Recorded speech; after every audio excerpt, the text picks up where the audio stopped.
नमस्कार साथियों, आप सभी का मेरे यूटी फैक्ट चैनल पर स्वागत है। आज के वीडियो में हम लोग विंध्य श्रेणी के बारे में जानेंगे। इससे पहले वीडियो में हम लोगों ने अरावली पर्वत श्रेणी और बुंदेलखंड और बघेलखंड साथ ही साथ मालवा के पठार की अवस्थिति का अध्ययन किए थे। इस वीडियो में हम लोग विंध्य श्रेणी के बारे में जानेंगे। तो विंध्य श्रेणी जो है, इसकी अवस्थिति जो देखने को मिलती है मालवा के जो पठार है उसके दक्षिण, ये है मालवा का पठार इसके उत्तर में, तो मालवा के पठार के दक्षिण में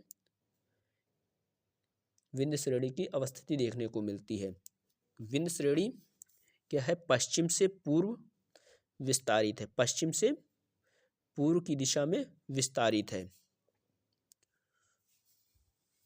विंध्य श्रेणी जो है, इससे जो उत्तर से प्रवाहित होने वाली नदियां हैं ये गंगा की सहायक नदियां हैं, और जो दक्षिण से निकलती हैं नदियां ये क्या है, यहाँ से नर्मदा नदी निकलती है। तो ये क्या है, ये अरब सागर में अपना जल विसर्जित करती है, जिसके कारण ये क्या है, यह एक जल विभाजक के रूप में इसको देखा जाता है। तो विंध्य श्रेणी जो है यह एक जल विभाजक के रूप में भी कार्य करती है, क्योंकि इसके उत्तर से निकलने वाली नदियाँ गंगा नदी की सहायक नदियाँ बनती हैं, और ये गंगा नदी के माध्यम से अपना जल जो है ये बंगाल की खाड़ी में गिराती हैं। या फिर वहीं जो दक्षिण से निकलती है नदियाँ, जैसे इसमें है नर्मदा नदी की घाटी, तो नर्मदा नदी जो है पूर्व से पश्चिम की ओर प्रवाहित होते हुए खंबात की खाड़ी के निकट ये अरब सागर में मिल जाती है। तो इसकी जो अवस्थिति है एक जल विभाजक के रूप में देखी जाती है। ये क्या है, जो विंध्य श्रेणी है इसके पूर्व में ही कैमूर श्रेणी, विंध्य श्रेणी जो है इसको कैमूर श्रेणी और भंडेर श्रेणी के रूप में भी जाना जाता है। तो कैमूर श्रेणी और भांडेर श्रेणी, कैमूर जो है ये रोहतास और कैमूर जिले जो बिहार के पड़ते हैं वहां तक इसका विस्तार देखने को मिलता है, रोहतास जिले तक। और इसी के पूर्व में क्या है, बघेलखंड का भी पठार की अवस्थिति देखने को मिलती है। तो यहाँ क्या है, साथ ही साथ इसके दक्षिण में अभी हम लोगों ने सीखा क्या, यहाँ से नर्मदा नदी प्रवाहित होती है, दक्षिण से इसके निकलती है नर्मदा नदी, तो नर्मदा की घाटी पाई जाती है दक्षिण में। ये हो गया विंध्य श्रेणी के बारे में। तो विंध्य श्रेणी के बाद अब हम लोग देखते हैं छोटा नागपुर पठार के बारे में। तो छोटा नागपुर का जो पठार है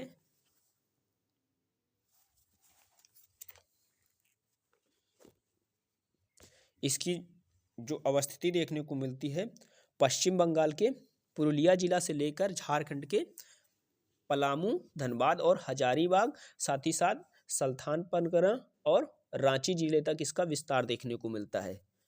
पश्चिम बंगाल के ये बेल्ट हो गई पश्चिम बंगाल, ये जो उत्तर और पूर्वी विस्तार है ये क्या है, इसका पश्चिम बंगाल का है।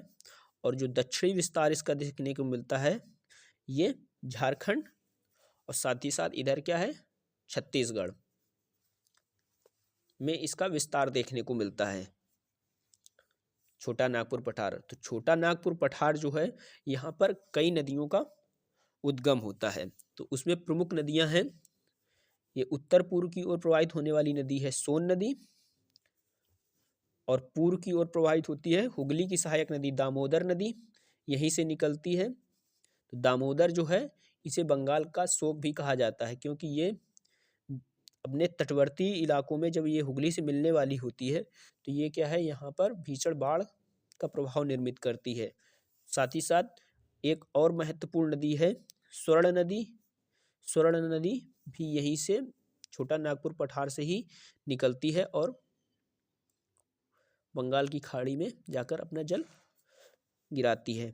साथ ही साथ सबसे महत्वपूर्ण जो नदी है ये महानदी भी यहीं से निकलती है, ये उड़ीसा की प्रमुख प्रवाहित होने वाली नदी है। तो ये जो नदी है महानदी, इसका भी उद्गम छोटा नागपुर पठार से ही होता है। साथ ही साथ जो ये नर्मदा नदी देख रहे हैं, तो नर्मदा नदी ये पूर्व से निकलकर पश्चिम की ओर प्रवाहित होते हुए खंबात की खाड़ी में अरब सागर से मिलती है। तो ये जो छोटा नागपुर का पठार है, तो ये एक उच्च भूमि है जिससे चारों तरफ लगभग नदियां निकलती हैं। तो यहाँ इसकी जो अवस्थिति बनती है, एक अरीय अपवाह प्रतिरूप के रूप में इसकी स्थिति देखने को मिलती, क्योंकि ये ऐसा पठारी क्षेत्र है, इससे चारों तरफ नदियां निकलती हैं। तो अरीय अपवाह क्या होता है? अरीय अपवाह जो होता है जिससे एक ऐसा उच्च भूमि जिससे चारों तरफ क्या है, नदियां निकलती हैं। जैसे सोन है, सोन उत्तर पूर्व की ओर जा रही है, दामोदर पूर्व की तरफ, ये स्वर्ण रेखा महानदी जैसी नदियां जो हैं ये दक्षिण पूर्व की ओर प्रवाहित हो रही हैं, और नर्मदा क्या है, पश्चिम की ओर प्रवाहित हो रही है। तो ये जो ये छोटा नागपुर का पठार है, तो ये एक प्रकार से अरीय अपवाह का उदाहरण है। तो इस पठार को मुख्यतः दो भागों में वर्गीकृत करके पढ़ा जाता है।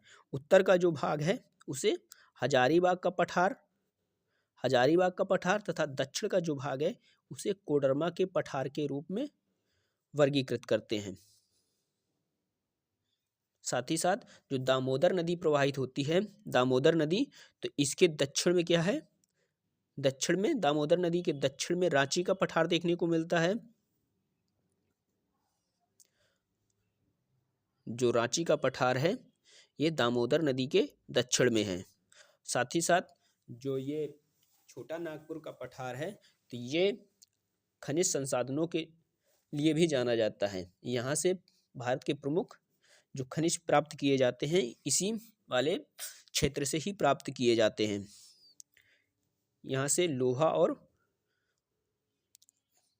जो कोयला है जैसे खनिजों की यहाँ से प्राप्ति होती है।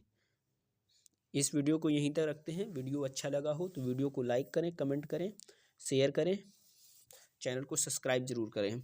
थैंक यू, धन्यवाद।